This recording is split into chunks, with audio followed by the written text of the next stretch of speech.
In this video, I'm going to share with you 6 ways that PEMF therapy helps with pain relief. But first, we must look at the current epidemic in this country with pain management and the opioid crisis, because I want to make sure that you don't end up here.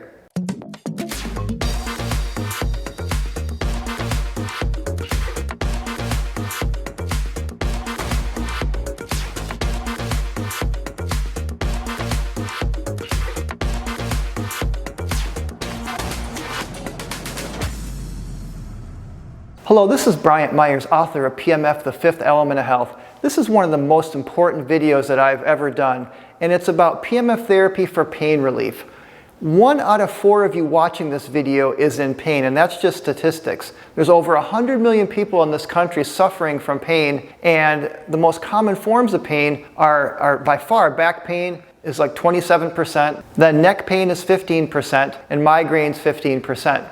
Now, most people will start with something for pain like aspirin, ibuprofen, or Advil, or acetaminophen, or like Tylenol. Now, for most people, that's not good enough, especially if you have chronic pain, or if you've just had a surgery, or if you have some kind of major injury. So you go to your doctor, and your doctor will prescribe you an opioid like Vicodin or Percocet.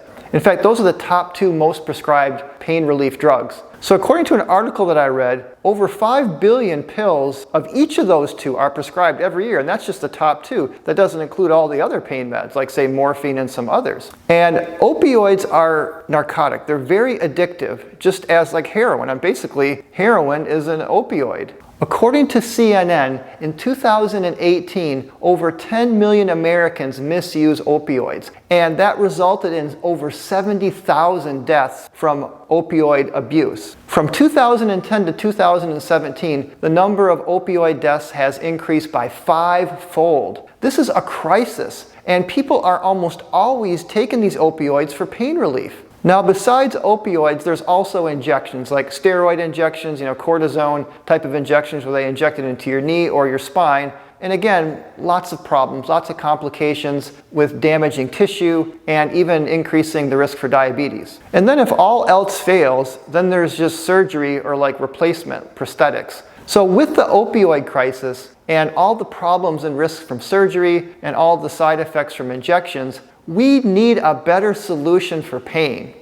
And I am really dedicated to getting this word out. And please share this video with people that you know that are suffering from pain, because there is a natural solution. I want to go through now a couple research studies that really drive the point home that PEMF therapy is the solution, one of the best solutions for pain relief naturally. The first study was done by Alex Thomas of the Lawson Research Institute. In his study, he looked at low-intensity, low-frequency PEMF devices that were attached to the brain, almost like headphones, like 2 PEMF coils. And the results of his study were just amazing how well PEMF therapy performed. In fact, they looked at how PEMF compared to, say, morphine, Vicodin, Percocet, and other type of opioids. And what they found was that PEMF therapy was the equivalent to a low dose of morphine for pain relief, without the side effects, without the addiction, without the dependency. So you use a PEMF therapy device, and you're going to be getting the equivalent of a low dose of morphine for pain relief.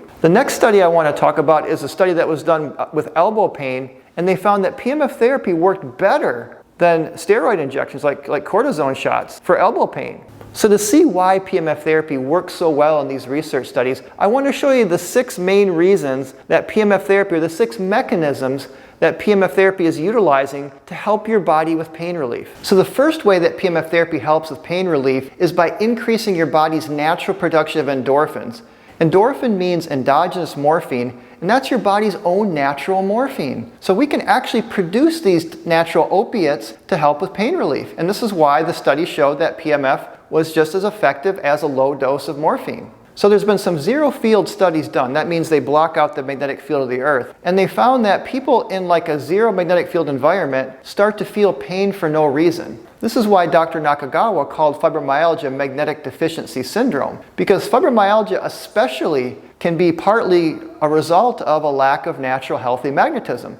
So the solution for fibromyalgia is to supplement vitamin P for PEMF or vitamin M for magnetic field therapy. So by increasing endorphins, PEMF is naturally helping with pain relief. So the second way that PEMF helps with pain is now, instead of chemically through endorphins, it's energetically through microcurrents. So PEMF therapy is inducing microcurrents in neural pathways, and it interrupts the signal of pain. So less signal equals less pain. So it's a direct energetic pain relief. So this is why microcurrent therapy is now starting to be prescribed by even doctors and hospitals for chronic pain sufferers, because it really just interrupts the signal of pain. The third way that PEMF therapy helps with pain relief is by reducing swelling and inflammation. And PEMF does this by stimulating anti-inflammatory enzymes and molecules like adenosine. I tell people PEMF is like energetic ice. In fact, it combines the best of both hot packs and cold packs, because there's a whole protocol for using heat at one time and ice at another, but don't use heat this time and don't use ice this time.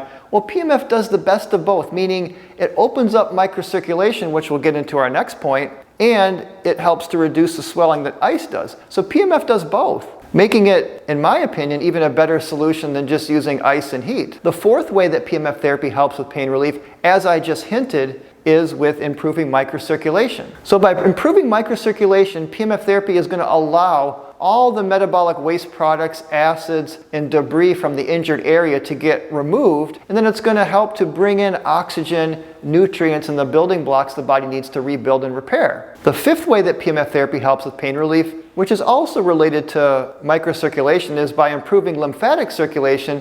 PEMF is helping the body to get macrophages, lymphocytes, and antibodies into the injured area, so again, to stimulate healing and repair. And the sixth and most important way that PEMF therapy helps with pain relief is that it actually fixes the problem.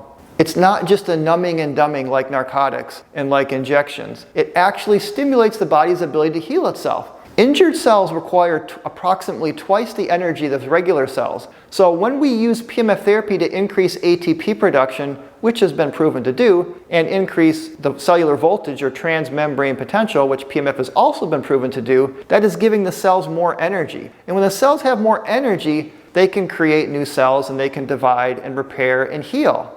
You don't get that with drugs, you don't get that with surgery, you don't get that with injections, and you don't even really get that with physical therapy, although physical therapy is important. So I want to conclude this video by sharing a very powerful story to illustrate the point that PEMF stimulates healing and regeneration and truly heals the body. It's not just numbing and dumbing, it actually stimulates regeneration. Robert O. Becker, the author of Body Electric, showed that low frequency and low intensity microcurrents in PEMF can stimulate stem cells, and they use frogs in this experiment.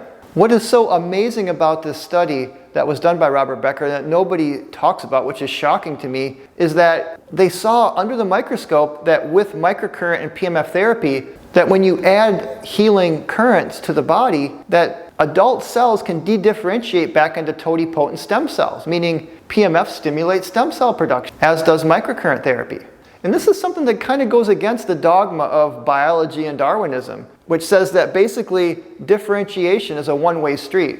Once a stem cell differentiates to an adult cell, there's no going back. But Robert Becker saw that it can go back when you give the body an influx of healing currents. And by the way, this is one of the reasons that salamanders regenerate so well, is because they have more healing current versus, say, mammals and other animals, which is kind of like a live wire that's cut. The healing currents stay going in a salamander, where in almost all other mammals, it kind of gets healed over and the currents stop. But by using PEMF therapy, we can keep those currents going, which is why we've seen some dramatic regenerations, like when for example, one story where the tip of someone's finger was cut off and it grew back, with the help of PEMF therapy. Now that's not an entire arm like a salamander can do, but it's still very significant. But here's something that really caught my attention when I read this paper by Robert Becker. Now he initially thought that a higher current would be more stimulating than a lower current, although they already settled on low frequency being the best way to go. But his student Frederick Brown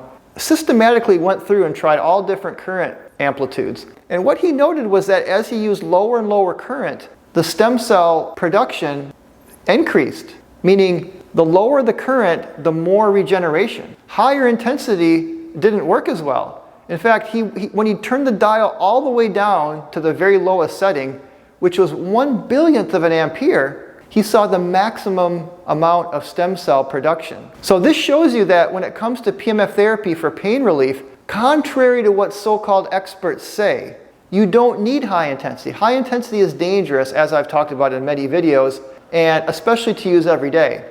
But you don't even need it. For healing and regeneration, for stimulating stem cells and healing, actually, more is not better, less is more, as Robert Becker's student, Frederick Brown, saw under the microscope.